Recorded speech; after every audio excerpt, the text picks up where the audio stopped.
ভূপ্রকৃতির গঠনগত দিক থেকে পশ্চিমবঙ্গকে প্রধানত তিনটি ভাগে ভাগ করা হয়: উত্তরের পার্বত্য অঞ্চল, পশ্চিমের মালভূমি অঞ্চল এবং উত্তর ও দক্ষিণবঙ্গের সমভূমি অঞ্চল।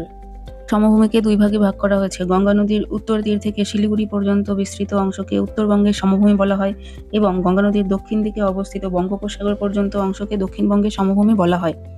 তিস্তা নদীর পশ্চিম দিকে অবস্থিত দার্জিলিং, জলপাইগুড়ির কিছুটা অংশকে তরাই অঞ্চল বলা হয়। তরাই শব্দের অর্থ স্যাঁতসেঁতে জলাভূমি। তিস্তার পূর্ব দিকে আলিপুরদুয়ার, কোচবিহার, জলপাইগুড়ি জেলাগুলি ডুয়ার্স অঞ্চলের মধ্যে অবস্থিত।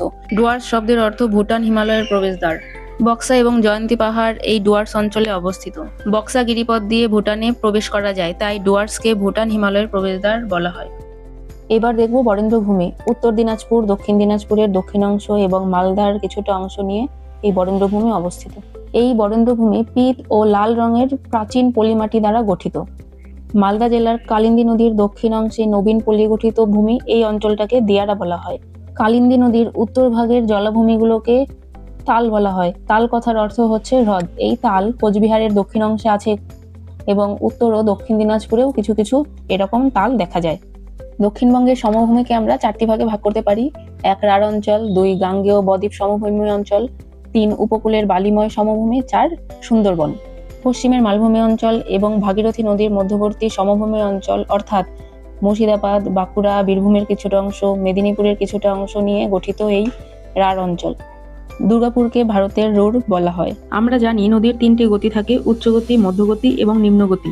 গঙ্গা নদীর নিম্নগতি আমাদের এই দক্ষিণবঙ্গ। এখানে সমভূমি গঠনের কাজ সমাপ্ত হয়েছে, কিন্তু বদ্বীপ গঠনের কাজ এখনো চলছে। এর উপর ভিত্তি করে গাঙ্গেয় বদ্বীপ সমভূমিকে 3 ভাগে ভাগ করা যায়: মৃতপ্রায় বদ্বীপ অঞ্চল, পরিণত বদ্বীপ অঞ্চল এবং সক্রিয় বদ্বীপ অঞ্চল। মুর্শিদাবাদ ও নদিয়া জেলা মৃতপ্রায় বদ্বীপ অঞ্চলের মধ্যে পড়ে। এখানের বদ্বীপ সমভূমি গঠনের কাজ শেষ, সেই জন্য এটাকে মৃতপ্রায় বদ্বীপ অঞ্চল বলা হচ্ছে। বর্ধমান, হুগলি, হাওড়া এবং পূর্ব মেদিনীপুর পরিণত বদ্বীপ সমভূমির মধ্যে পড়ে, কারণ এখানে বদ্বীপ গঠনের কাজ প্রায় শেষ হয়েছে। উত্তর 24 পরগনা এবং দক্ষিণ 24 পরগনা সক্রিয় বদ্বীপ অঞ্চলের মধ্যে পড়ে। এই অঞ্চলের বদ্বীপ গঠনের কাজ এখনো চলছে। সম্প্রতি সুন্দরবনের দক্ষিণে পূর্বাশা বা নিউ মোর নামে একটি নতুন বদ্বীপ গড়ে উঠেছে। দক্ষিণবঙ্গের সমভূমির 3 নম্বর ভাগ উপকূলের বালিময় সমভূমি।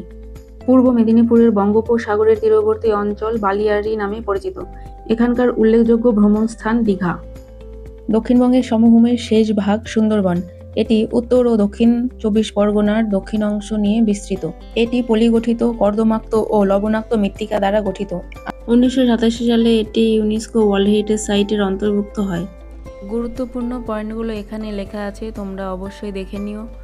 ভিডিওটা কেমন লাগলো অবশ্যই তোমরা কমেন্ট করে জানিও। ভালো লাগলে একটা লাইক করে দিও। ধন্যবাদ।